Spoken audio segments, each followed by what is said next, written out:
Hi നമസ്കാരം, ഞാൻ doctor അഷ്മു, ആസ്ക്മു home tips. നാം വീടുകൾ നിർമ്മിക്കുന്ന സമയത്ത് അതല്ലെങ്കിൽ വീടുകൾക്ക് പ്ലാൻ ചെയ്യുമ്പോൾ ബെഡ്റൂമുകളുടെ വലിപ്പം എങ്ങനെ നമുക്ക് ഉപയോഗപ്പെടുത്താം, എത്ര സൈസിലുള്ള ബെഡ്റൂമുകൾ നിർമ്മിച്ചെടുക്കാം എന്ന വിഷയത്തെക്കുറിച്ചാണ് എനിക്ക് പറയാനുള്ളത്.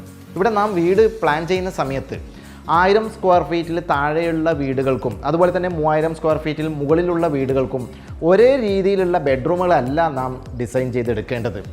3000 സ്ക്വയർ ഫീറ്റിന് മുകളിലുള്ള വീടുകളിലെ ബെഡ്റൂം 1000 സ്ക്വയർ ഫീറ്റിൽ താഴെയുള്ള വീടുകൾക്ക് നിർമ്മിച്ചെടുത്താൽ വീടിനകത്ത് കയറിക്കഴിഞ്ഞാൽ ബെഡ്റൂം മാത്രമേ ഉണ്ടാവുള്ളൂ, മറ്റുള്ള സൗകര്യങ്ങളൊക്കെ നഷ്ടപ്പെട്ടെന്ന് വന്നേക്കാം. നാം 1000 സ്ക്വയർ ഫീറ്റിന് താഴെയുള്ള വീടുകളാണ് നിർമ്മിക്കുന്നതെങ്കിൽ ആ വീടിൻ്റെ ടോട്ടൽ വലുപ്പത്തിനനുസരിച്ച്, കാരണം ഒരു വീട് എന്ന് പറയുമ്പോൾ അവിടെ സിറ്റ് ഔട്ട്, അതുപോലെ തന്നെ സ്വീകരണ മുറി, ഡൈനിങ് ഏരിയ, കിച്ചൺ, ബെഡ്റൂം ഇതൊക്കെ ചേർന്നതാണ് ഒരു വീട് എന്ന് പറയുന്നത്. അവിടെ നമുക്ക് 1000 സ്ക്വയർ ഫീറ്റ് താഴെയാണ് നമ്മുടെ ബഡ്ജറ്റ് എങ്കിൽ അതിനനുസരിച്ചുള്ള റൂമുകൾ ഒരുക്കുക എന്നുള്ളതാണ്. ബെഡ്റൂം ഡിസൈൻ ചെയ്യുമ്പോൾ അതിൻ്റെ ടോട്ടൽ വലുപ്പത്തിനനുസരിച്ചുള്ള അതിൽ നിന്നും നിശ്ചിത പേഴ്സൻറ്റ് മാറ്റി വെച്ചുകൊണ്ട് മാത്രം ബെഡ്റൂമിന് യൂസ് ചെയ്യുക എന്നുള്ളതാണ് എനിക്ക് പറയാനുള്ളത്.